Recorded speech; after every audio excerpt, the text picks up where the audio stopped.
Welcome, friends, to my space. This is Sherry Pluskota. And as we wait for our guest, Andrew Barber, to join us, I'm just going to do a little bit of the housekeeping stuff. First, many thanks to our sponsor, Elevator Results. If you need a tailor made workout plan to help you lose weight or gain weight, Elevator Results can design that plan. Follow them on Twitter and check out their site at elevatorresultspt.com. Also, be reminded that you can find the recordings of my past spaces, including our daily WSOP coverage and all the interviews on my YouTube channel at Sherry Pluskota 9212. And let's welcome Donna, my co host for the evening. How are you, hon? Hello. We're going to have to stop meeting like this, my dear. I Girl, didn't have I didn't have my alarm on either. So you're lucky I arrived. oh, you're so funny. I see Andrew came in. I'm going to invite him up Good. and we'll get him a microphone in just a minute. Truth be told, my granddaughter has run circles around us. She is teething, and I myself just woke up from a nap because she has just worn me out today. So here we are, Donna. Hey, Andrew, are you there? I am. Hello. Well, welcome. How are you today? I'm well. How are you? I'm doing well, thank you. And please meet my co host, Donna Morton. Hello, Donna. Hi Andrew, nice to meet you. Likewise.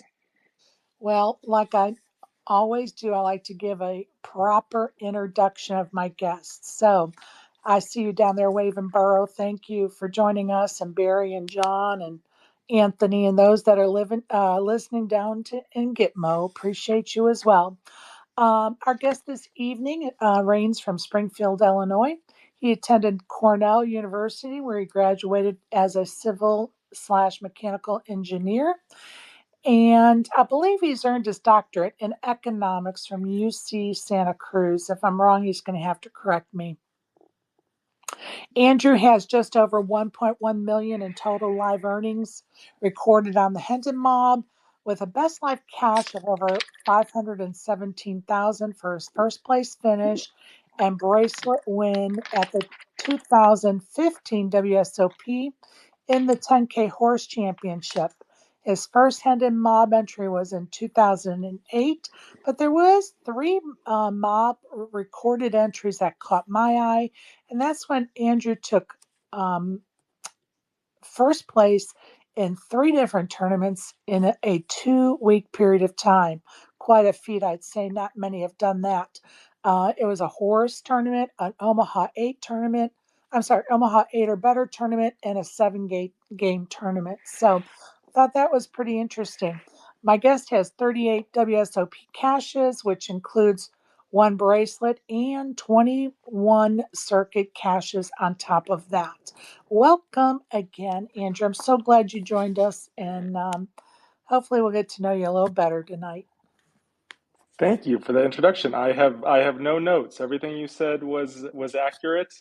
Feels like it was forever ago that I did a lot of those things in poker, but yeah. That's I completed a doctorate a little over a year ago.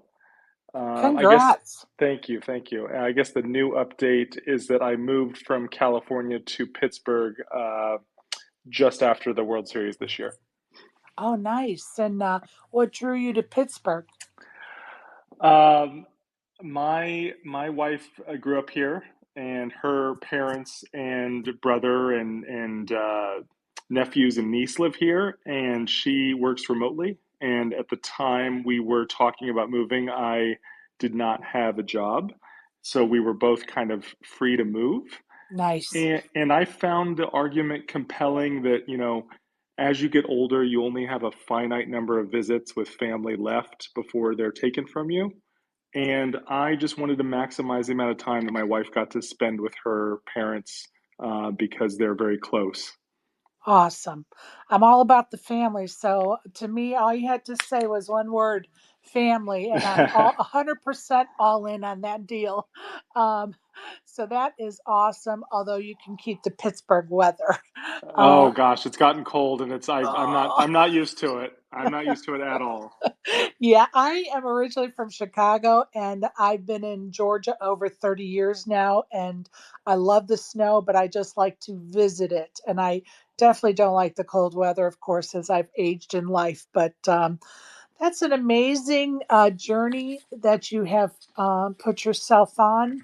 And tell us how you got started in the poker world. It's kind of funny because there's a lot of randomness. I think that poker has gotten me to appreciate how much randomness governs our poker lives and our non-poker lives. But I was working as an engineer, so you mentioned that I majored in engineering, and I accepted a job in California near Sacramento in 2007. And I moved out and I started the job. And a few months later, the great financial crisis began, and I was laid off. And I had just picked up my life and moved to accept my first job. And it was for people who didn't like experience that. Like I find that people who were younger than me don't realize how bad it was in Right. 2007 and 2008. Right. You could not find work. The unemployment rate was, I think, north of 10 or 12%, and You had it bankers didn't. trying to work at McDonald's just to put food on their table. I mean, it was Absolutely, horrible. it really was, and it was. I had no experience, and I mean, it was hard for everyone, but it was even harder for me. And as out of desperation, I had some friends that I played poker in college, like everyone in the early 2000s. I had some friends that were having success. Actually, I'm friends with Jonathan Tamayo, who is now pretty famous. Right on. But he and I were in the same class at Cornell, and Brian Hastings and a bunch of other poker players came out of Cornell. And so I had had some experience with it. I knew it was something that could be done. And I took my severance check from my job. It was like $2,000, all the money to my name, and walked into a casino that was near me in Sacramento and just started grinding 4 8 limit hold'em every Wow. day, like 9 to 5, for like a month. And I think I made something like $4 or $5,000 the first month playing 4 8 limit, which I'm sure I ran incredibly good. Right. And I happened. I was fortunate. I mean, most of my poker career, I've just been fortunate to be in the right place at the right time. But I was, and after doing that for a few weeks or a few months, I realized this is something that was sustainable, and I could do this for a while. And then I started to just take it more and more seriously and really treat it like a job, because you do, if you're going to go that route, you do have to take it incredibly seriously. Absolutely. And it's not an easy road to toe, right? It's No. not an easy life. And, it can be a day to day and meal to meal life. And so, kudos for you for finding success on that journey. Do you, do you have another job or are you just full time poker now? Yeah, so this is another big change in my life. So I played for a living for 17 years, and I accepted my first job since this job that I lost during the 2007 recession. I just accepted my first job on August 1st, and I'm working as an economist and a consultant for a small firm here in Pittsburgh.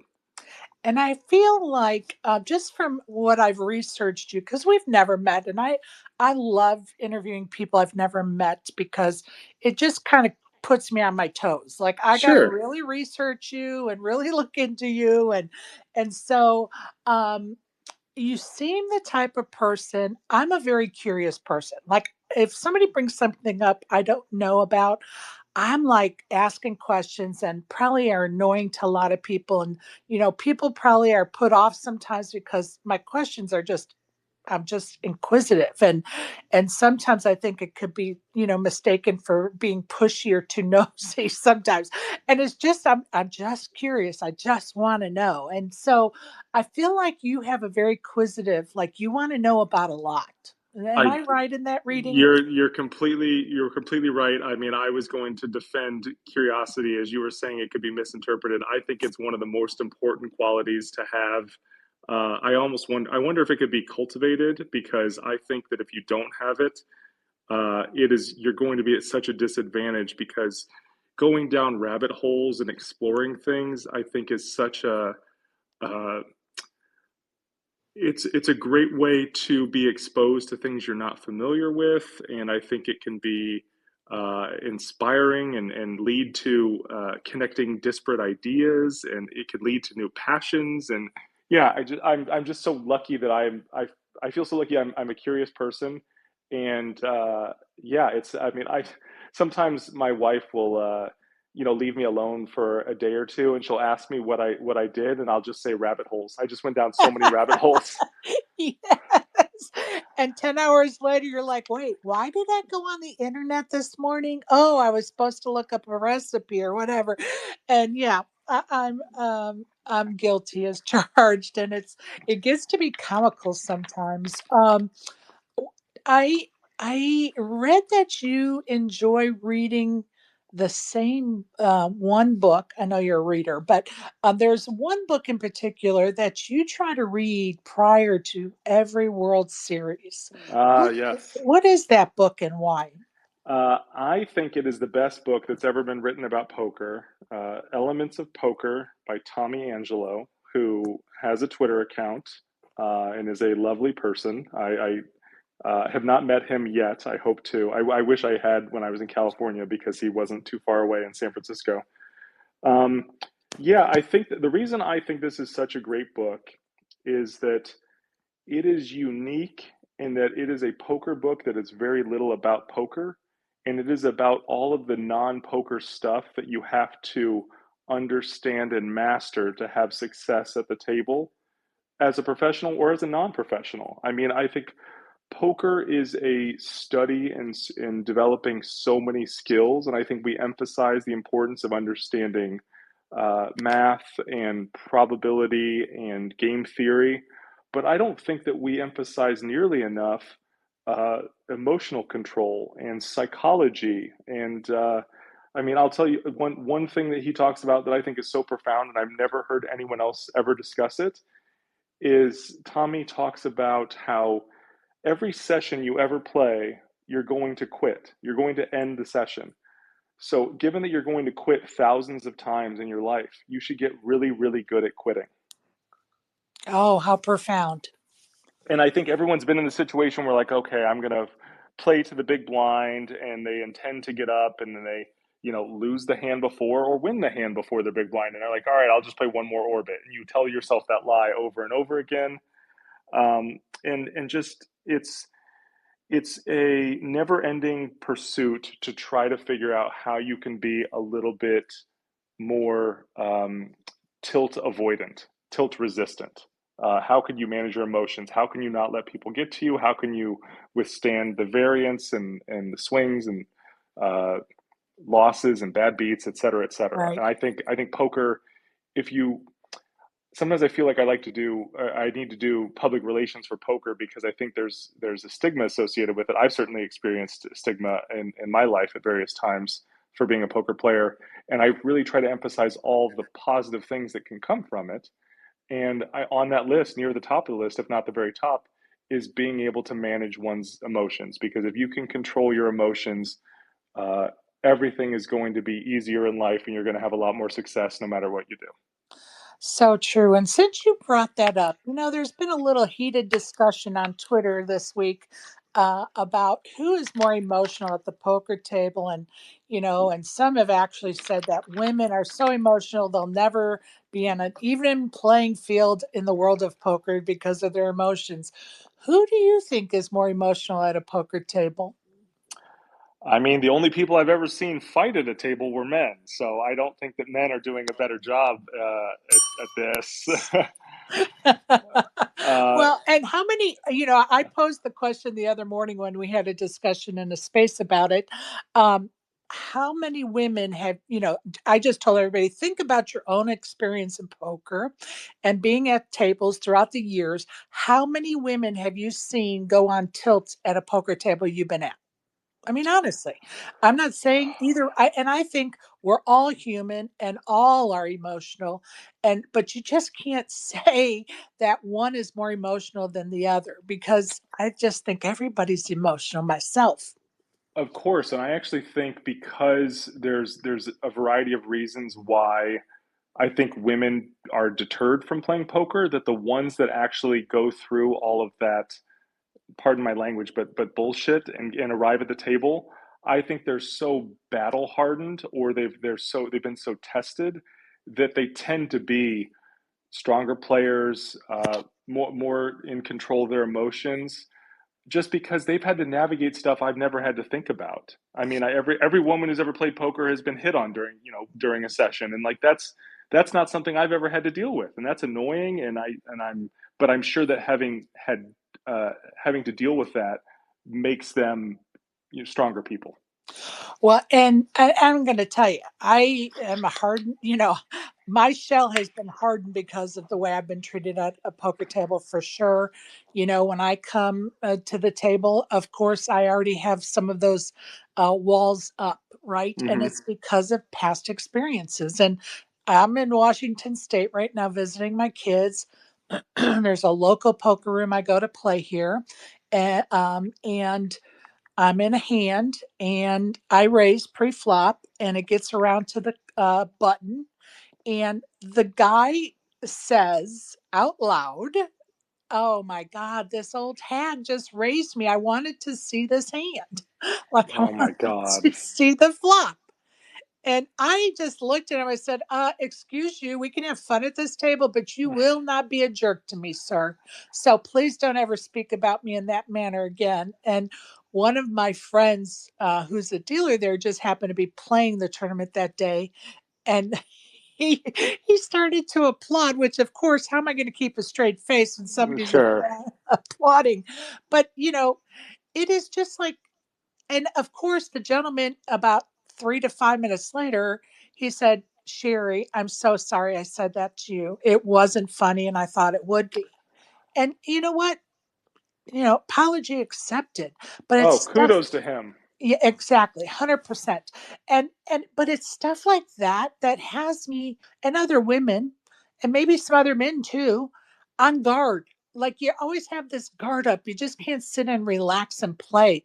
And this is a prime, um how can I say it?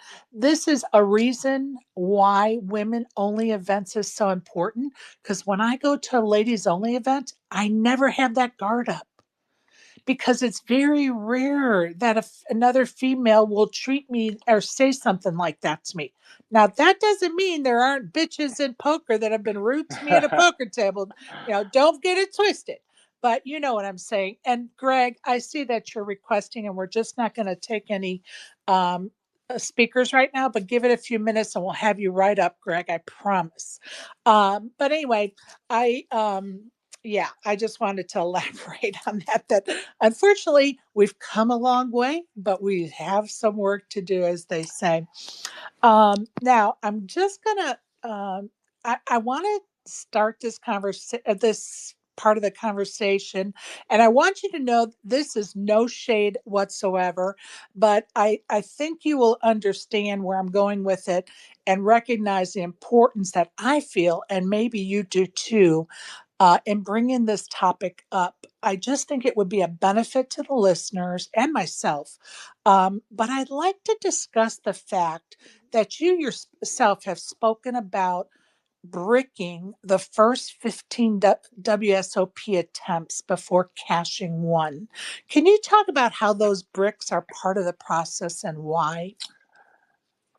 Yeah, I mean, I think that I joke that really no one in the poker world, and no one in the non-poker world, I think, can ever really conceptualize how bad variance can be over a long time horizon. I mean, I think there's some tools now where people are able to like see this visually and simulate. If you believe you have a certain ability level, like what are the swings that you could expect to see over 10,000 hands, 50,000 hands, 100,000 hands, or 2,000 tournaments. And it is remarkable how good winning players can have really, really terrible streaks. I don't pretend to believe that when I first started playing the World Series I'm thinking maybe my first summer was like 2009 or 2010, something around that time. I'm not certain. I don't think that I was good enough to um, to have a lot of success, but I certainly would not have expected to go 0 for 15 across my first two summers. But that being said, I mean, a story I heard, it might be apocryphal, but Mike Watson, Sir Watts, I think Right. went like 0 for 50, Right. 0 for 51, Yes. and he's phenomenal. And so I think it's really, there's a couple takeaways. I think one that's really important is even the best players will go long periods of time without having success. Um, so that's like lesson one. I think lesson two is that you have to be honest with yourself and really like evaluate your play. Obviously, if you register 15 straight tournaments and each time you're getting your money in as a huge favorite and losing, you can't be upset with yourself for that. Like I was having a discussion with a non-poker friend the other day, and I was talking about, I think one of the things that poker players have the opportunity to do better than everyone else is to be process oriented in their thinking and not results oriented. Like it is a phrase that we throw around all the time, but I don't think people really try to implement it into their daily lives. If you get unlucky in how your uh, how something transpires in your life, but you made correct decisions in the lead up to that, you cannot be upset with yourself just because you got quote unquote like unlucky, like something outside your control um, caused you to have a bad outcome. But if you're making good informed decisions at every decision point, then that's what you have to take solace in. So I think being honest with yourself about your tournaments or your life, and being able to identify, oh, I made a mistake here, or I can't say that I'm running bad because I'm actually making bad decisions. And so I think it was a combination of realizing that I needed to improve.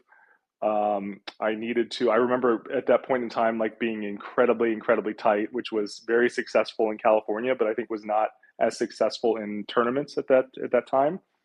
Um, and I also think that I had, again, the good fortune of starting my career off like running bad, because one of the worst things that can happen to a professional poker player is to run hot at the beginning of their career, because then they have no motivation to improve. So true. How many times have we heard of those success stories that somebody comes out of the clear blue sky, has a big bink, and then all of a sudden you never hear from them again? And it's unfortunate I mean, because, a yeah, story I like to share is I was playing with a gentleman. I'm trying to remember the time frame here. I think it was something like 2013 or 2014. I was in the 1500 pot limit Omaha 8 or better, and it had the distinction of being the largest non-hold'em tournament in history at the time. And I was down to the final three tables. It was like 1,000 people. We were down to like the final 20 or something like right. that. And I'm chatting with the guy next to me, and I'm asking him about his poker experience, and he said, "This is my first World Series of Poker tournament ever." Or sorry, this is my first tournament ever. And I said, "Really? You've never played a tournament before?" He goes, "Oh yeah, I played like a charity event and won like a $50 gift card, but that doesn't really count."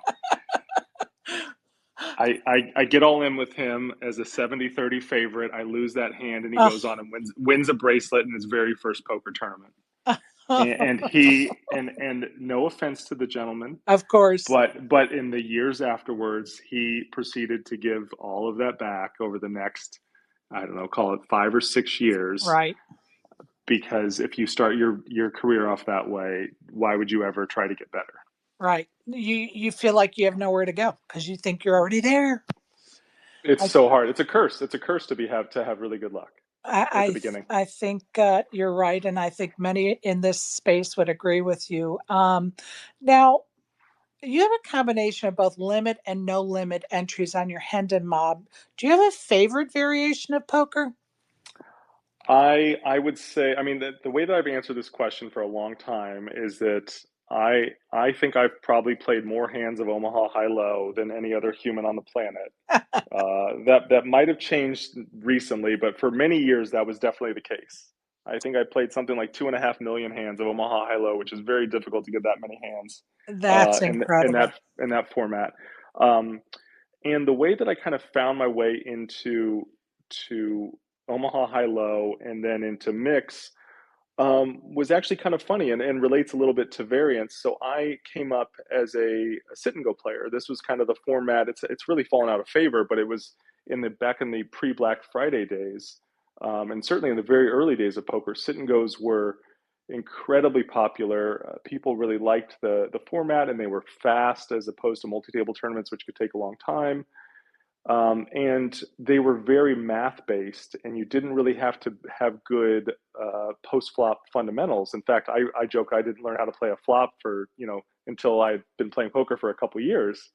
It was all pre flop math and ICM, and so I was kind of all in on sit and goes, and I started to have like a downswing, and I was frustrated with it. And I was thinking to myself, I wish I could play poker in a way that I wouldn't have to be subject to such variance. And I had I when I was living in Illinois, I played with some friends that taught me Omaha High Low, and I was playing mostly on full tilt in 2008 2009, and I decided that I'd look to see if they had any Omaha High Low games. And full tilt, oddly enough, and again, like I was so fortunate that this was the case, only spread short-handed Omaha High-Low. So six max tables. They didn't have any nine-handed tables, which is what you would normally see if you went to play Omaha High-Low in the casino. Okay. So they only had six-handed tables, and they had, I think, like eventually I worked up to playing four. They had four like 1-2 tables, and all I all I can say, I've never really understood this, but all I can say is when I sat down at that table for the first time and started playing, something clicked. And I think certain players have certain genetics or predispositions to understanding particular games. Um, I've talked to people that play PLO that just seem to get PLO more than Hold'em or in various mixed game formats. It's something, there's something going on in the brain where they just seem to have a higher level of understanding. And Omaha High Low just clicked for me, and I had incredible success. And over the course of like 18 months, I went from playing $1, $2 to 75, 150. Nice. And yeah, and the more success I had, the more devoted to the game I became. I started poker journaling. I was dreaming about Omaha High Low. It's all I talked to my friends about. And I Love got it. some street cred in that game, and made other friends who were kind of the Omaha High Low elite.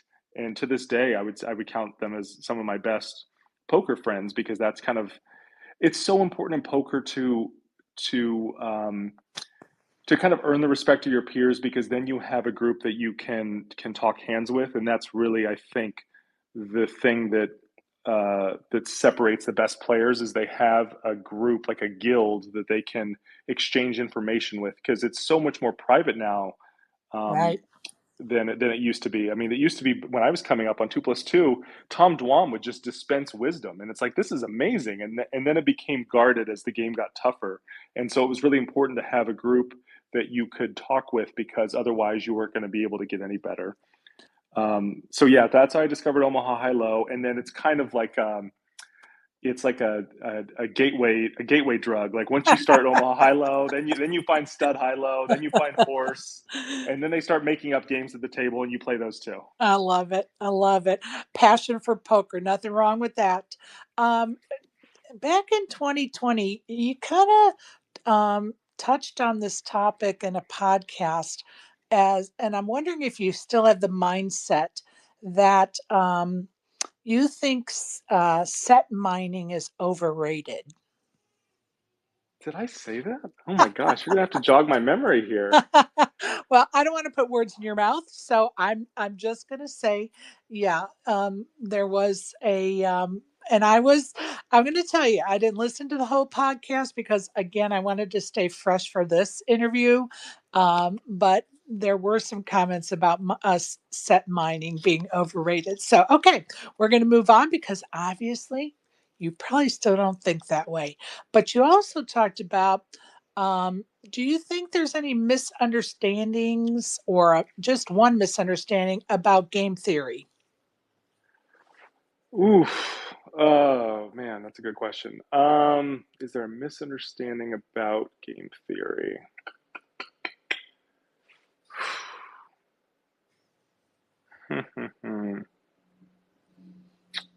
Oh, Um, I want to give a good answer to this question. I mean, what, I think everyone should study game theory. I'm in my living room right now, and on my bookshelf where there are very few books, I have my game theory textbook from grad school.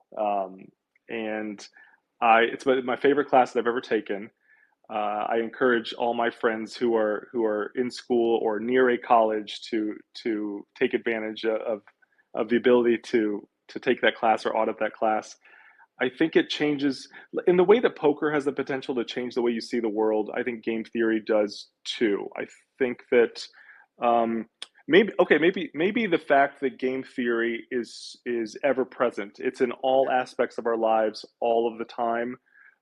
Anyone who watches sports, it is governing the decisions that every player, every coach is making, the pitches that a pitcher throws or catcher calls, the plays that the quarterback and the running back and the head coach of the football team run. Where you if you watch tennis, like where a player serves the tennis ball, whether it's out down the tee or out wide. All of these things are examples of spots where you should use a mixed strategy. Um, yeah, I think it's probably a subject that is understudied given how ubiquitous it is in our lives. well, thank you for that. I appreciate that answer for sure. Um, I'm wondering if you can, and this is totally switching gears, share with our listeners any prop bets you've been part of. um, let's see here. Um, I mean, the one that I probably have talked about the most in my life is a a bucket list item that has eluded me for a long time, continues to elude me. Um, I I always thought. Let me take a step back here. Sure.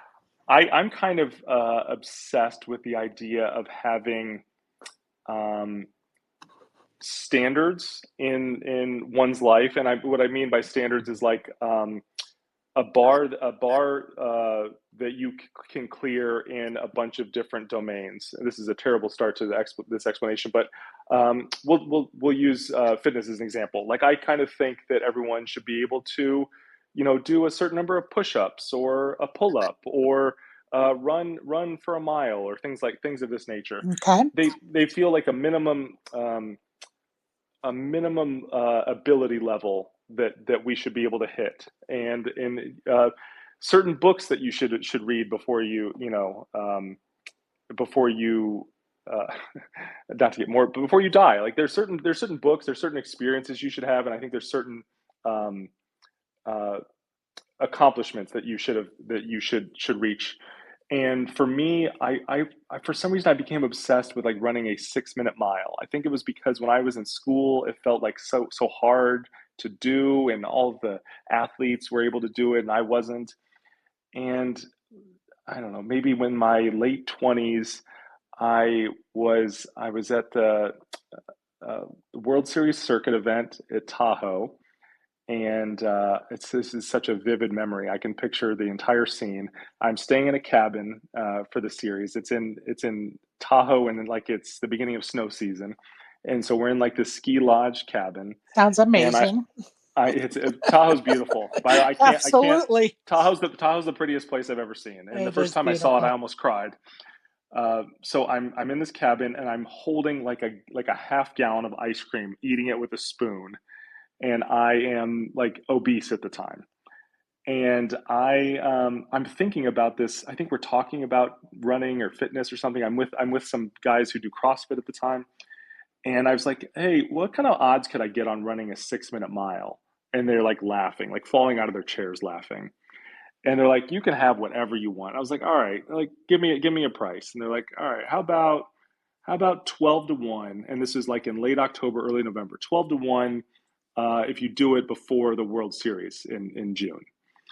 And I took all the action that I could, booked all these bets, took my ice cream, threw it in the trash, put on my shoes, went outside, ran till I threw up, and basically for the next 7 months, I decided that I was going to live like a professional athlete. And I did. I trained twice a day for like 7 months. Yeah, I went from Good for 300. you. I went from like 300 pounds to 240 pounds. My mile time went from like 10 minutes to 6:15. So I get to 6:15 on May 1st. So I have a month left to shave 15 seconds. And Doable. I made the biggest mistake I've made. One of the biggest mistakes I've ever made in my life. I texted everyone that I had the bet with, and I said, "I just ran 6:15. I'm going to give you one opportunity to buy out. If you pass on it, I'm taking your money in a month." And two people bought out, and they happened to be like people who had large bets. And when I did the math, I was free rolling on the remainder of the bets. Like basically, I couldn't lose. I could only win. Right. And to this day, I don't know what was happening in my brain. I stopped running, Oh, and I have not run a timed mile since that day. wow. Wow. There's a lot to unpack there, isn't there? Yes, yes, there was. No, it's confusing. I think that uh, loss aversion or fear of losing is such a powerful motivator, like being like feeling the potential sting. And once the sting just went away, it unfortunately reframed it in my mind. And I don't know if I was, I probably need a therapist to evaluate this with me, but like I don't know if I was afraid of failing. So if I just quit, then I'm not actually failing. I'm not trying and failing. I'm just Right. I'm just quitting, which is different. But yeah, that was a big prop bet, and I wish I had gone for it. I could have won a lot more money, and it would have been cool to hit that. But I I periodically think about it from time because I think the window is closing on some of my fitness goals. Like I think 6 minute mile is going to be attainable for a while. I've never dunked a basketball, and I would love to book a prop there. I think I really like making prop bets, and to be more specific, taking prop bets where I think I'm actually taking the worst of it. Like I'm not. It's not like a plus EV bet. When the pursuit of the bet is going to leave me in a better place. Right. So I think fitness bets. I think like habit bets. Like I've had exercise goals and reading goals with people. Um, yeah, so I'm always I, I I love always tell that. people like I'm happy to bet with anyone on anything if it's going to either improve my life or improve their life.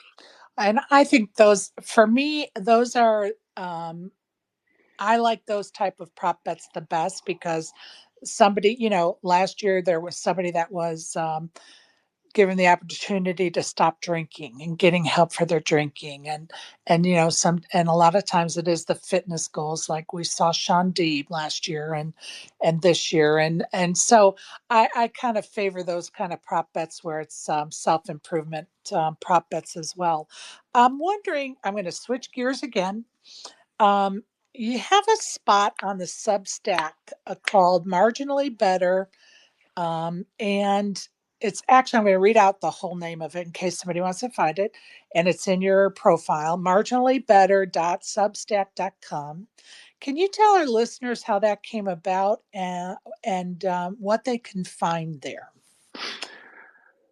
Well, I'm a little disappointed in myself because I have not written on it for some time. But I think the idea is that I am a person who frequently, I like the expression, "Don't let the perfect be the enemy of the good," meaning like don't let the pursuit of the ideal, optimal path or solution get in the way of you having some progress, because oftentimes the pursuit of perfect will mean inaction. You won't do anything.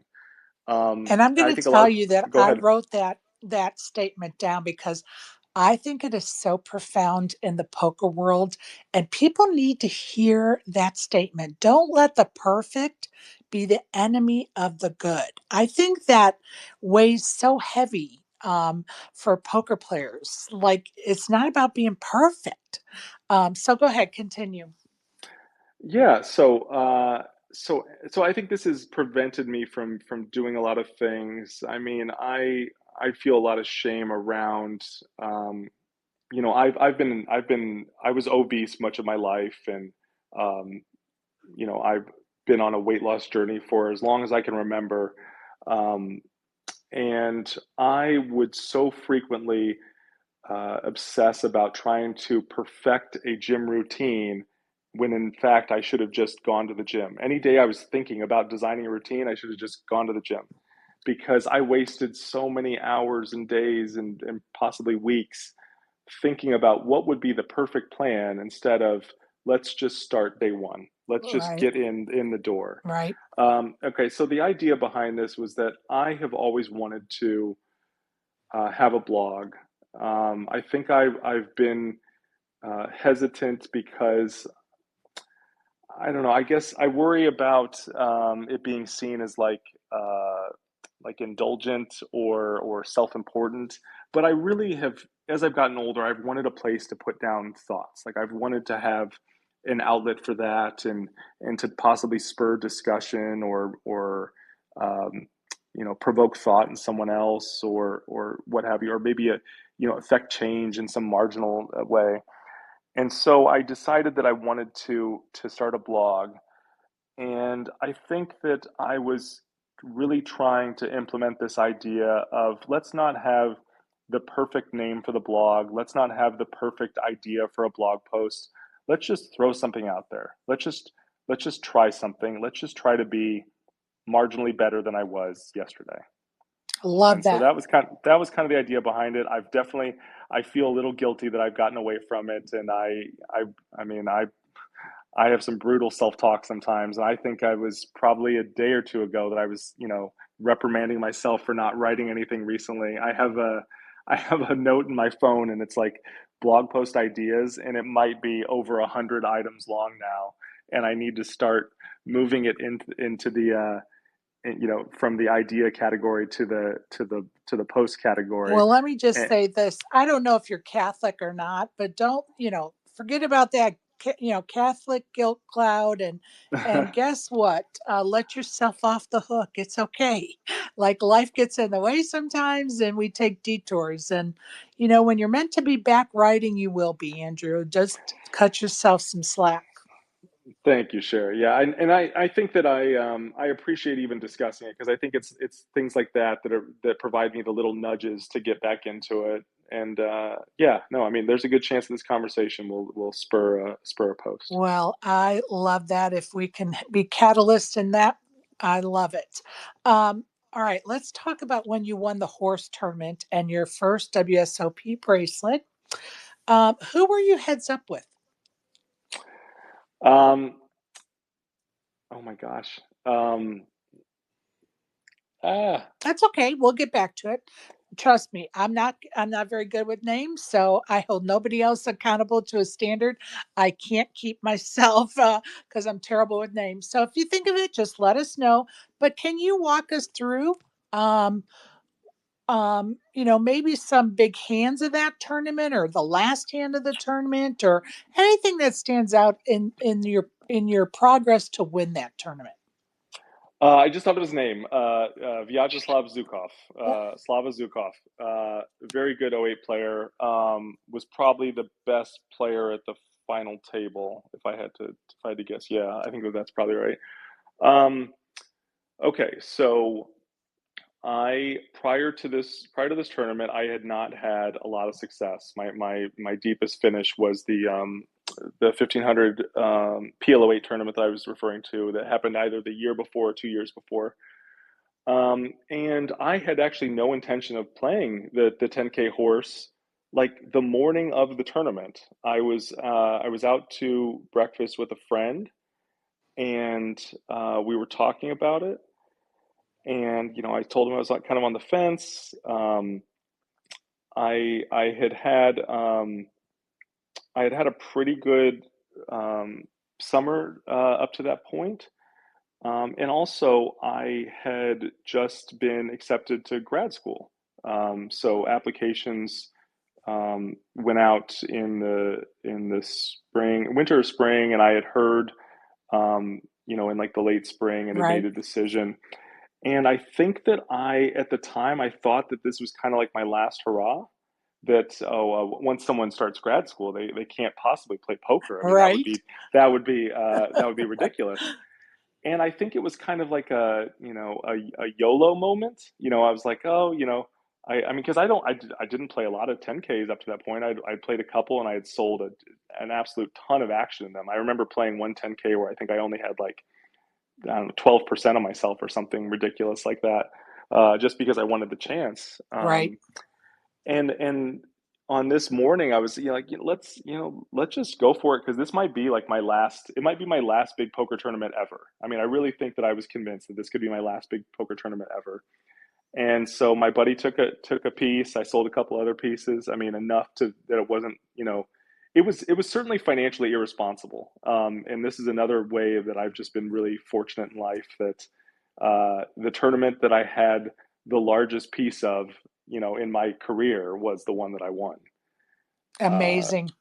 yeah. That's So amazing in itself, right? yeah, yeah. No, I mean, it's so many things.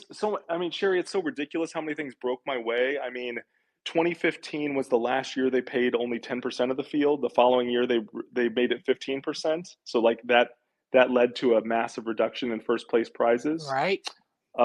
Let's see here. There's another one. Oh, there were 206 people in the tournament, and 207 is a multiple of 9. So if there had been a 207th entrant, they would have paid an additional table, which would have reduced first place even more. um, no, just it was just crazy stuff like that. And I had played a few 10Ks, and like none of them had gone particularly well. I had like the chip lead in the 10K08, I think like back to back years, and didn't cash either of them. So I had a chip on my shoulder. I was frustrated that things hadn't worked out for me. It just seemed like I always ran bad in the high equity spots, and that had been the case for years. And I had actually had a conversation with another. Sorry, I'm kind of Oh pivoting no, here, you're but okay. Keep on I going, had a bud. conversation with a friend of mine. Well, I guess he was not a friend at the time, but he's become a friend. Matt Grapenthien, Grapes, who's an excellent mixed game player, kind of known for being a stud savant. Um, Grapes and I were playing a tournament at like the Nugget, like, and it was like I for years I always liked playing like kind of warm up events before the World Series, and the Nuggets and Venetian had the really good idea. I feel like they've kind of gotten away from it now, where they would offer like a smaller version of World Series tournaments like a day or two beforehand, Right. and I think it's just such a great idea. You're kind of providing people the opportunity to play games that maybe they hadn't played in a while since the previous year, and I think that just a nice symbiosis with the World Series. So we're playing one of these warm up events at the Nugget, and I'm sitting next to him, and Grapes, like so many poker players, is like kind of socially awkward, and like he asks who I am. I tell him my name, and like he like Googles me and looks up my hand and sitting right next to me, and he's looking, and I'll never forget this because it's such an interesting comment, and it's actually how I evaluate piece buying, how I evaluated piece buying for a long time when I was buying lots of pieces in tournament poker. And he looks at my finishes and he goes, "This is such a bizarre finish distribution. You have a collection of like caches that are all roughly equal. Normally, people have like one or two outlier caches that are much larger than all the others." He's like, "You should have like a really large cache, and you just don't." And I just thought that's interesting. And he is right though. Like if you look at people that have a lot of volume, and you think of the way that like poker finishes are distributed, people should have like a couple large banks. And I actually think there's like rough rules of thumb about how you should evaluate someone based on their their total caches and their largest cache. I forget the rule of thumb, but there's something people use. And so he was like, "Oh, this is so weird," and I was like, I don't know, a couple weeks later that I have this massive score. So he was kind of um, he was he was he was rather prescient in his observation. But Well, to and for the return to the record, Andrew oh, has go lots of big caches now, so you guys don't even need to look. I'm just going to tell you myself. Go ahead, bud. um, yeah, so I play this tournament. It goes well. I think that I was chip leader going into day three, and I think there's like 18 or 20 left or something like that. And a friend of mine from Sacramento and my girlfriend at the time um, were so my friend had a piece and he wanted to come support me, be on my rail, and then Sure. my girlfriend at the time wanted to come down because she was not in Vegas at the time, and they booked their flights, and they're chatting with me, and they're like, say, well, good luck tomorrow, we're so excited to see you. And in the time from like wheels up to when they land, I go from like chip lead, with like two or three tables left, to close to last in chips, I, and I'm like devastated. I'm like, oh my yeah. god, I can't believe they're flying. They're gonna fly Oh, down, and they have to console me, when I'm crying. right. And I get like all in a coin flip situation against Barry Greenstein. I think it was something uh, like like big pair versus two pairs, which is like a very common stud situation where it's like kind of a race to two pair or bigger two pair. Right.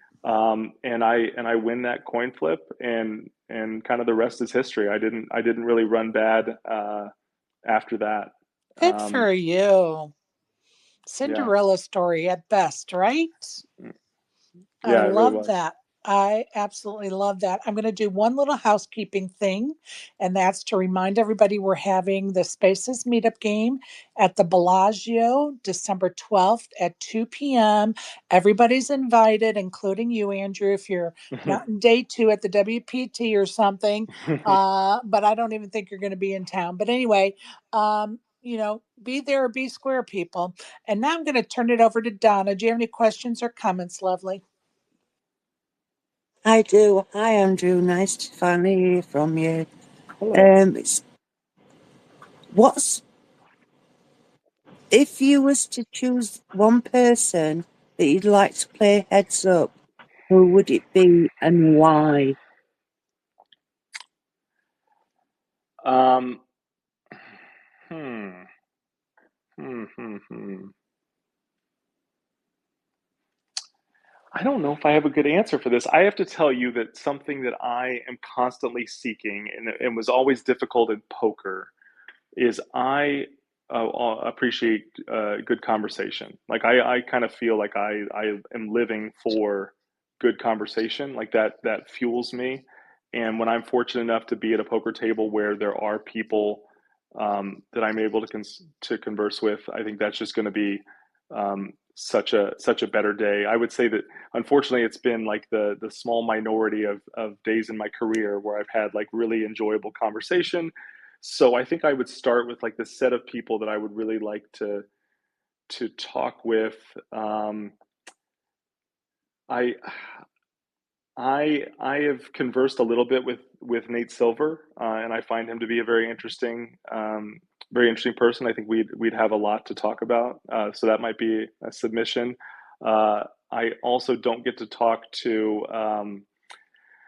Gosh, I'm thinking of just like my poker friends that I just don't get to see very often. I see Leo Wolpert on the list. I wish I could talk with Leo more.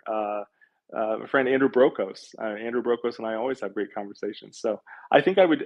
Maybe it's a lame answer. I guess I wouldn't really enjoy the competition as much as I would enjoy hopefully an opportunity to have a good conversation.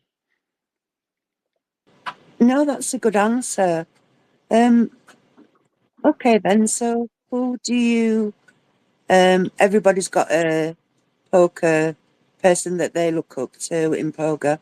What's yours and why? Who's yours and why? I mean, I think I have to shill Tommy Angelo again.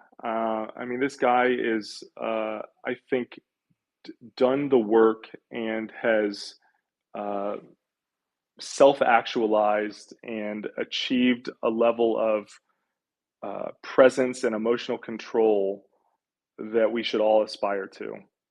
So I think that's I I've just been a fanboy of his for so long. Um, yeah, and it's something you can always improve upon. I mean, what's the he has a joke. It's um, no, no one is tiltless because everyone can tilt less. And I think about that all the time. Like no matter how good I am at this, I know I could get better. So that would probably be my. I'm sure there's a long list of people that are heroes, but that would be my first answer. Thank you for that. And also, where's your favourite tournament been that you've played?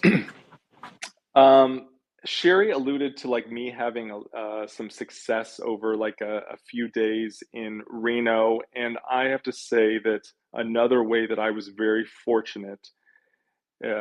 I'm poker old that I remember when tournaments were few and far between, and you had to travel long distances to find them.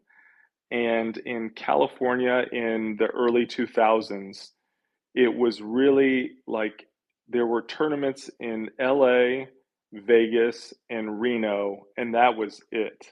And um, the benefit of that is that the tournament series were like a big deal and you would look forward to them. Now it almost seems like there's so many that I mean I think this has been going on in LA for a while. Like I don't think tournaments are a big deal in LA because it just seems like there's you know a few hundred of them a year. But I remember when so there's a property or there still is a property, the Grand Sierra in Reno, Nevada. They had seasonal series called the Pot of Gold. So it would be like the summer pot of gold, the winter pot of gold, I think spring and fall. I think they had one for every season. And it was like a 2 week series, small buy ins, I think 200 to maybe they had mains that were like 1,000 or something like that. They might have had something special that was bigger. But it was like, it was the perfect price point for me at that time in my life. It was very mixed game heavy. So that was nice to be able to have exposure to that and also kind of try things out. And it was very there was a lot of like tinkering at that time and trying to figure out what developing a set of strategies to use. And I had like a group of friends that I would travel with and I would meet there and started to assemble this group of people that I could talk hands with. And I that was like really formative in my poker career, and I really enjoyed the camaraderie and the relationships that I built there. It was also just like a really fun property to go to. Grand Sierra is like the only building I think I'd feel comfortable like not leaving for a week or two because they had a movie theater and shuffleboard and great restaurants and an arcade and the poker and yeah, it was just it was like it was the perfect place for me at that time, and I'm just so fortunate that they had this series for several years, and then unfortunately, there was this infamous series where they had some guarantees on tournaments, um, like modest guarantees, 15, 20, 25K guarantees, and they had missed like three or four in a row. And we're all like, this is amazing. Every tournament's overlaying. This is fantastic. And management did not feel the same Yeah, way. I doubt they And did. I was at like the final table of a tournament, and like the tournament director came over and said, like, guys, by the way, like this is the last tournament. We're canceling the rest of the series. Oh, Um, and so I think I ended up losing heads up to my friend Sean, and Sean to um, likes to brag that he won the very last tournament that was ever held at the Grand Sierra because of this. But that was, I mean, that was kind of like that was like the death knell for Reno. I mean, that was kind of the sign that the writing was on the wall that Reno was kind of was starting to collapse with poker, just because there was just too much competition. so unfortunate. Go ahead, Donna, if you have any other questions. Yeah, and my last question is, there is a rise in the mixed games tournament. For years and years and years, it's just been no limit hold'em. How happy do you feel that there's more mixed game tournaments happening right now? And it seems to be a rise of the mixed games, and you're going to get a lot of no limit players put like dabbling in it. So it's something new to us no limit hold'em players. But you've got experience, so you're going to be rubbing your hands together and thinking, "Ooh, fishes, I, fishes." I'm going to surprise you here, and I'm going to say that the reason it makes me happy is not because the mixed games are going to get easier. It's that I think that people learning new and different games is really good for like one's personal intellectual development. Like being faced with new challenges and new scenarios and having to work them out, I think is like it's like learning a new language. And I think we know that there's benefits to learning a new language or learning a new skill, and so I've always encouraged people to learn mixed games for that reason. And sometimes, if you're lucky, you'll have things you learn in one game cross over into another. Um, I think that if you um, there's concepts that if you learn them in one game and you can migrate them over, maybe they weren't accessible to you in just playing one game. But maybe when you see them in a different context, you can say, "Oh, I see the value of this." Um, and so I think I've experienced that. I've had that crossover so many times. And yeah, and it's just I think it's fun to learn new games. I kind of think that like poker when it's at its best, like the ideal form is a bunch of friends around like a kitchen table game learning a new game together and like talking about it. That to me feels like it doesn't get better than that. Like guys, we're going to make up a game and we're going to have fun and we're going to, play for small stakes and we're going to razz each other, but we're going to like figure this out together. I love that. Yeah, obviously I was joking about the fish bit, but for years in the UK, I was saying we need Omaha, we need different games for people to try. And it's just the past, 18 months that we started having Omaha games, Omaha tournaments, which is fantastic over here. But it's really took off over in the States, and I'm so happy that there's different tournaments and that it's no longer just no limit. So people can go out and try different things. Yeah, Yeah. So kudos to those. the volume has definitely increased on the variations of poker and the tournaments they're offering for them. And I'm like you, Donna. I think that's a great thing.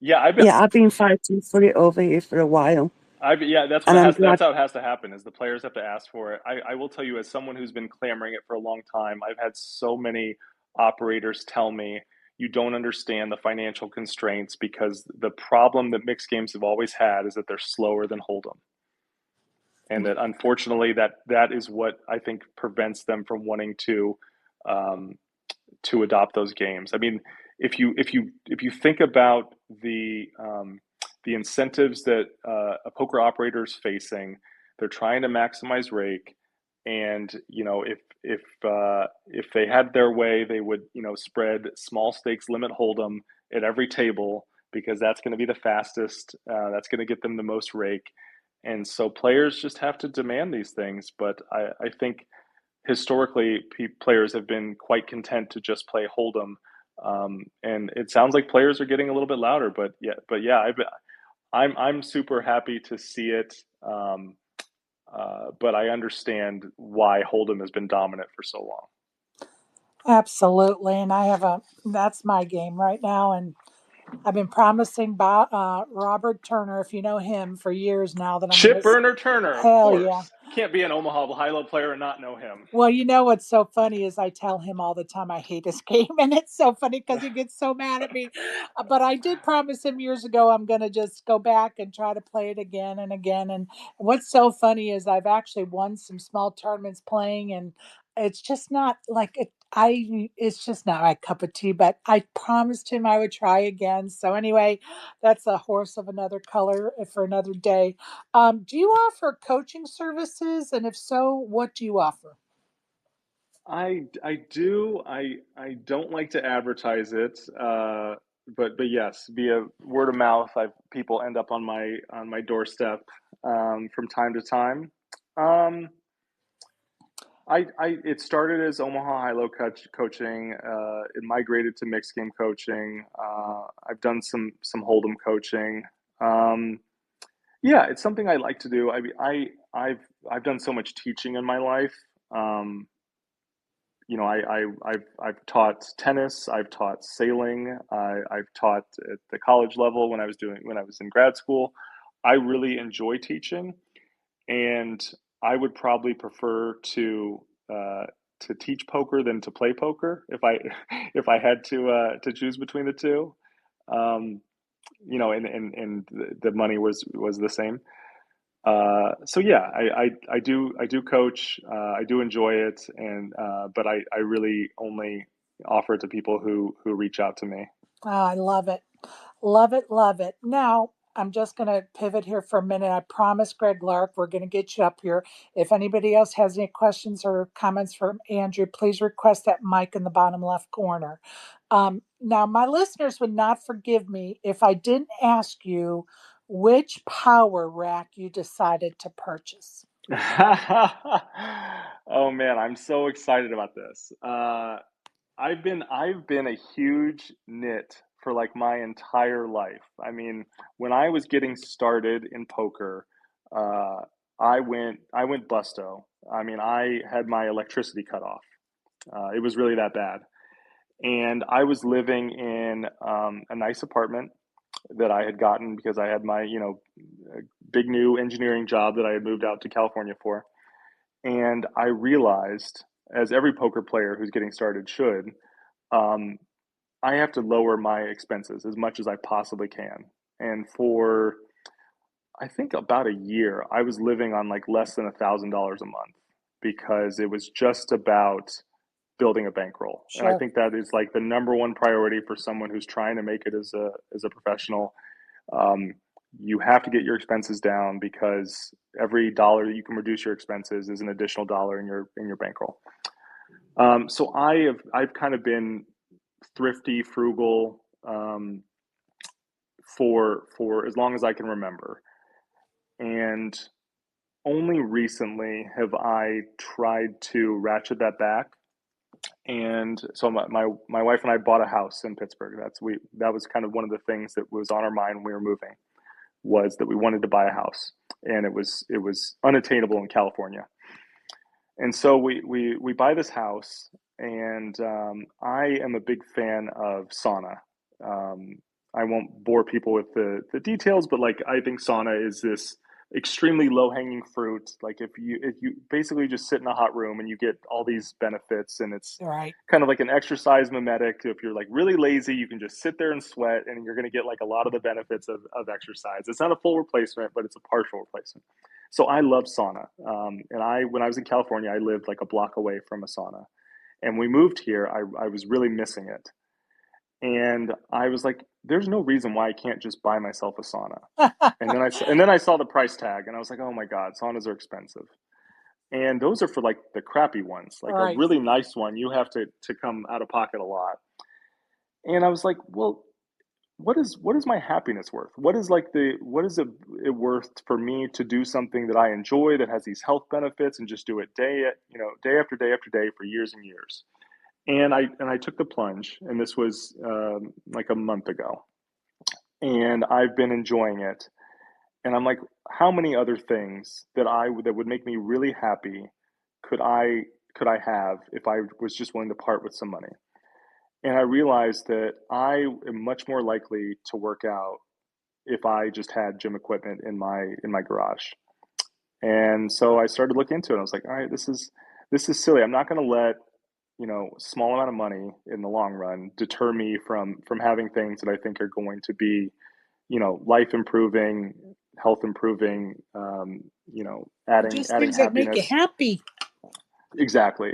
Well, and are going to lead to improvements in my health, which I Sure. think is, I'm working on this. I'm going to be a total ADHDer and just pivot to left field right now. I'm working on this report that Bill Perkins generously offered to fund me to write on the costs of obesity and various interventions. And just as someone who was obese for a long time and has managed to tackle this issue, I'm very motivated to help others do the same, and so I find it just to be a fascinating research topic. Um, and so I just see the value in making investments that improve your health, even the smallest amount, Of because course. compounding over a lifetime, it's going to pay off. So yes, long story short, I went with a power rack from Rep Fitness that I'm driving 3 hours away to pick it up tomorrow morning. Good for you. We made a decision. I like it. Yes. Well, good luck with that. Your future clothes rack that'll be in the garage. But for real, please use that power rack. You will enjoy it for sure. And Greg Lark, I'm clicking on your button so you can come and make some comments or ask questions. And go ahead, Greg Lark. Welcome. Hello, Greg. Sorry, look, I got caught in the No worries. slipstream there. Andy Barber, very nice to talk to you. You seem like a very nice, respectable person. Um, I have no, I'm Greg. I'm an Australian guy, very casual poker fan, player, whatever you want to call it. Mhm. But I just wanted to know, have you ever forgiven yourself for stopping the meteoric rise of a young, well, fit, middling young guy from New Jersey, who was driven by the ghost of Stu Unger and was meant to win the Colossus back in 2019? Do you feel any? Oh, that fifth Do you, place finish. do you ever beat yourself up about like taking him out with aces versus 5-3 or whatever it was? Oh my gosh, I'm trying to remember this hand. Do you have the details about the hand? No, I've watched that vlog like a lot of us have, like probably 10 or 20 times. But it's such a beautiful story. And then like, yeah, Andy Barber has it. Oh, fuck, But that was the first time I ever heard or knew who you were. So That what's I funny. waited all this time to ask that question. I was like, fucking lame, man. That tournament, I would say the thing that usually gets that tournament brought up the most is the fact that Ryan DePaulo was at that final table. And um, I did not know who he was at the time. And I guess he was making content that was starting to become popular. And he arranged his chips in like the shape of a penis because that's something that children do. And Yeah, totally. Yeah, but we all and, loved it. We thought it was yeah, great. yeah, And I was like, yeah, who's this? Who's this beast guy that called him with aces and just flipped him in? Like, oh, yeah. fuck this guy. But you seem like an awesome guy, man. So nice to Oh, meet you. thank you. Yeah, yeah. But Ryan was, yeah. I mean, talk about. I mean, that's another, you know, interesting story and randomness that he like showed me his bank account. We're sitting at the table together, and he just has like $0 to his name. And I think I forget what he gets, but I think he won like 200K or something like that. And Yeah, I'm curious what his life looks like if he gets 50th place in that tournament or something. I mean, it's a very different life, and it's crazy absolutely. Yeah, how one he tournament probably he bank. probably wouldn't have, he probably wouldn't have quit his job. On the coattail of Nick Vertucci, when you said he showed me at the table, I was getting a little worried. So glad it was just the bank account. Just glad it was. All Yeah, right. but like no, I also remember another time like DePaulo went down to the lodge when I was watching his vlogs. Every time they came out, and he like so someone asked him across the table, "Oh, what's your net worth?" He said, "Oh, about 30K," and so this guy just said to him, "I wiped my ass with 30K," and it just sort of like. Like look, man, he's battling away. He's trying to make a go of it. And but anyway, man, nice to talk to you. You're a legend. Yeah, likewise. Nice to meet you, Greg. Thank you for your patience, Greg. I appreciate you. Welcome to the panel, Leo. Any questions or comments? Hey, bud. Thanks for having me on, Sherry. Appreciate it. And Appreciate I you. also appreciate the very nice shout out, Andrew. If we happen to be in Vegas at the same time and I'm not having an exceptionally busy and shitty summer, I'd love to hang out. Always. So I guess my question would be, as somebody who is trained in, I guess, formally trained in econ, and I would say thinks like an economist, what concepts do you find most difficult to explain to, I guess, quote, normies? Oh, Leo, we lost you in the matrix. Say it again, bud. Sorry, I got cut out. I was getting a call. Where did I cut out? Most difficult economic concepts to explain?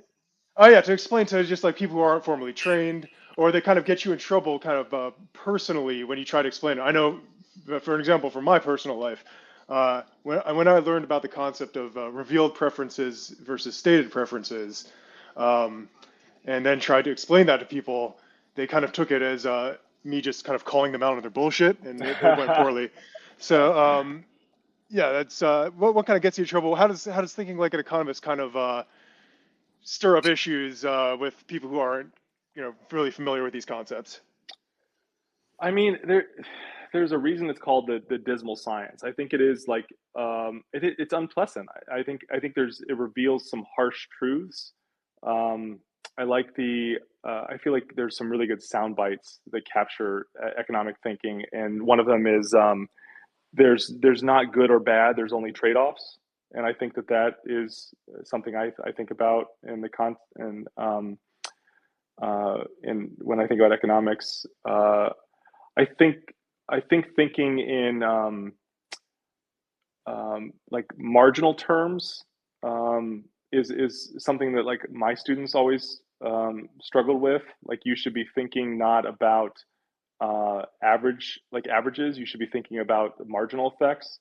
A good example of this might be if people are evaluating a policy or even like a piece of media. I think that sometimes they don't appreciate that if you don't like it or if you don't think it's good, there's a really good chance it wasn't meant for you, and that you are not going to be like representative of the opinion of like the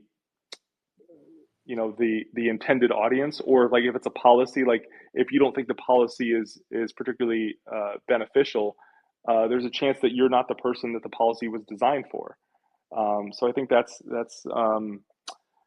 oh man, this is such a good question. I feel like I'm not giving a good answer to it. What are some other difficult concepts? No, that's an excellent answer, and especially a great job avoiding like fishing for embarrassing personal stories. You're certainly less forthcoming with those than I am, just like spilling them out here. So yeah, that's a great answer. I appreciate that. Yeah, and then lastly, I think macro is like such a can of worms, and I think that I like that I have the excuse that I can say, oh, I'm a microeconomist, so I don't have really strong opinions on macro. I know enough to like to be able to defend some policies, like to be able to defend Keynesianism and the Federal Reserve, which is something that comes up a lot because a lot of poker players are Bitcoiners and think the Fed should be abolished, and that's something I don't particularly enjoy getting into. But I think that maybe the average person could probably understand macro a little bit better, and I think there's some good treatments of it that are very accessible. There's a book that I used to assign in class that Paul Krugman does. I may have to like dig it up and maybe I'll share it on Twitter or something. That I think explains recessions and like the role of government and mitigating recessions. That after you read that, you will no longer be confused about what the role of government is in monetary and fiscal policy. Awesome. I appreciate that, and God bless the American dollar. I like to do a little, and Leo, thank you for joining us on the panel, by the way. I like to do something I just enjoy on a personal level, and I think some of the listeners enjoy it too. Um, Rapid fire. Are you game, Andrew? I am game. Awesome. Home Alone or Back to the Future? Home Alone. Burgers or pizza? Pizza. Beach or mountains? Beach. Sour Patch Kids or gummy worms? I was going to say Sour Patch Kids, regardless of what you said after Sour Patch Kids. Cook or do the dishes? Oh, do the dishes. My wife is the best cook I know. I always say my favorite restaurant is whatever she's preparing that night. So yeah, the easy Nice. one. Good answer. Earning the brownie points. Barefoot or socks? Barefoot. I preach minimalist footwear. It's one of the many rabbit holes I've gone down, and so I try to be as close to barefoot as possible at all As I sit here barefoot, I could not agree more. times. Thank you for allowing me to have that little bit of rapid fire with you that tonight. I see Brian joined us.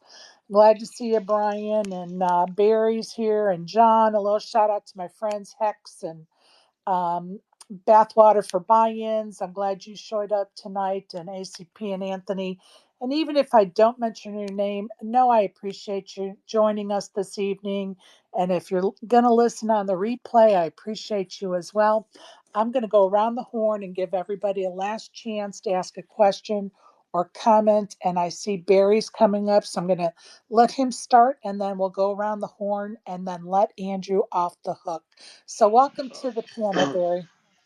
Before Barry gets in there, I just want to dip out real quick and say we're 100% match on all those answers, Andrew, and I'm going to dip out and feed the dogs and let Barry get on with it. Thank you, So, Leo. yeah, thanks again for having me on. Thank Bye, you. Leo.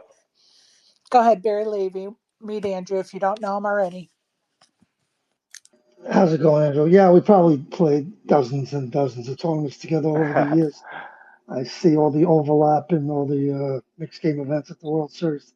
You brought me back to like 2010 Commerce with, I see we got a lot of mutuals, Marco Goric, Frankie Odell, Cal Fuchs, all those Uh old huh. timers, Uh huh. Miami John, Scotty Yep. Wynn, all come back from those days. I want I figured Sherry was trying to bait me to come up when she said, thank God the American dollar or other nonsense she was just spewing. How do we orange pill her, Andrew? Pardon? How do we orange pill Sherry? Orange pill? He wants me to be a Yeah, Bitcoiner. You know what? I find that how do I want to say this? I am a bit of an oddball in the poker world and in as a Bitcoin holder, in that I don't feel like I want to shill it all the time, because I don't think it is this panacea that fixes all of our problems. I think Bitcoin is interesting, and I think it is like a great speculative bet.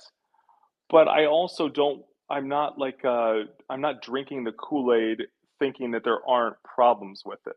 Like, I think that this is one of the things that is upsetting to me about Bitcoiners is they're not interested in trying to engage with some of the good criticisms. Just like a lot of non-Bitcoiners don't want to see some of the value that Bitcoin creates.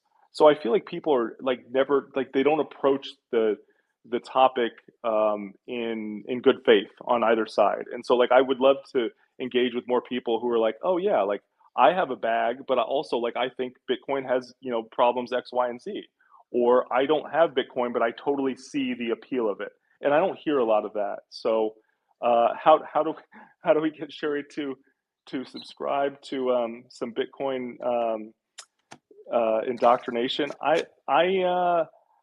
I think that maybe a way to get people to appreciate Bitcoin. I mean, this is so cliche, but I think reading the white paper. It's short. It's fascinating. It's now like a historical document at this point. Um, yeah, I mean, I remember when I read it, and shortly after that, I had a conversation with a friend in the Bay Area who laid out like a 2 hour long argument, and I bought an obscene amount like the next day. Well, for the record, um, I say God bless you if you want to buy Bitcoin. Doesn't bother me a bit. But Barry, if you really want to convince me, you can send me a Bitcoin to my wallet, and then I'll be convinced to be on board with that crypto bullshit. But anyway, I'll be down. Yeah, I'll be down for that. Yeah, first I would have to believe that you had a wallet. I thought you oh, were going I to be do. orange. You want proof? I Wait a minute. I thought you were going to be orange pilled the minute Donald Trump said, "Have fun playing with your bitcoins." I Listen, figured that's it. You were listen. going to start selling If limbs. I can prove to you I have a wallet, you sending me a Bitcoin, dude? I think you put your No personal questions. yeah, yeah. Anyway, my son made me get a wallet a few years ago, and I told him it doesn't match my shoes, but it's still I got it anyway. Cool chick, welcome to the panel. Hey, how are you Good. guys? How are you, young lady? Not bad, not bad. It seems like came in at a great time. But I know where you're going with. I bet you do have a wallet. You better damn be sure I do. Oh, my I son. was going to make a comment, and I was waiting to see if Barry was going to have the balls to take you up on that bet. Uh-huh. I may open it and dust and moths fly out of it, but I do have one. So there you go. I'm just gonna cool chick before I do this. Do you have any questions or comments for Andrew? No, I just seen that you were having these spaces again recently, and I just hadn't had a chance to come in, and so I had the opportunity. And I apologize I'm late, but always nice to see you guys Always and great to listen. see you, and I appreciate you coming and joining us. And whenever you got the time, you're more than welcome. And look forward to chatting with you as always. I'm going to go around the horn, and I'm going to start with Greg Lark. Any last questions or comments for Andrew? No, not off the hook, man. It's been cool. It's been cool listening, and Well, I yeah. appreciate that, No, Greg. like I appreciate some intelligent conversation. I do. Like I crave it. So yeah, thanks, man. And just be well, man. Oh, thanks, Greg. Thanks, Greg. Appreciate you. Barry, any questions or comments for Andrew? Barely Barry. When he said sitting in a room and sweating, all I could think of was Donna in Vegas. Donna, are you bringing the nipple clamps to Vegas with you, or are you leaving them home? No personal No personal questions, Barry. questions. No personal questions. She's gonna need oxygen, Barry. What are you trying to do? We're not even there yet. That's what she said. Andrew, it was a pleasure meeting you. Nice talking to you, and hopefully I'll see you in Vegas. Nice talking to you. Well, Donna, any questions or comments for Andrew? Oh, She can't. no. All I want to say is, Andrew, thank you for coming on. Hey, we know how to bring a conversation down. And thank you for answering my questions. I'm done. She's red. Can you not? Everyone can tell she's red through their screens, right? Andrew, I appreciate you and your time this evening, and it's been a pleasure to get to know you a little bit better. And don't be a stranger. I have this space every Friday at 4:30 Pacific time, 7:30 Eastern time. If you just want to come hang out with us, and I also currently am doing a morning WPT. Um, like recap all things Vegas poker in December. If you'd like to join us in the mornings if you're bored, but appreciate you, Andrew. Thank you very much. Pleasure's all mine. Appreciate everybody that's been listening as well. Donna, thanks for helping. Good luck if you're playing this weekend. If not, people, go out and touch the grass. And I'm going to end it for now. Thank you so much for listening. Good night, everyone.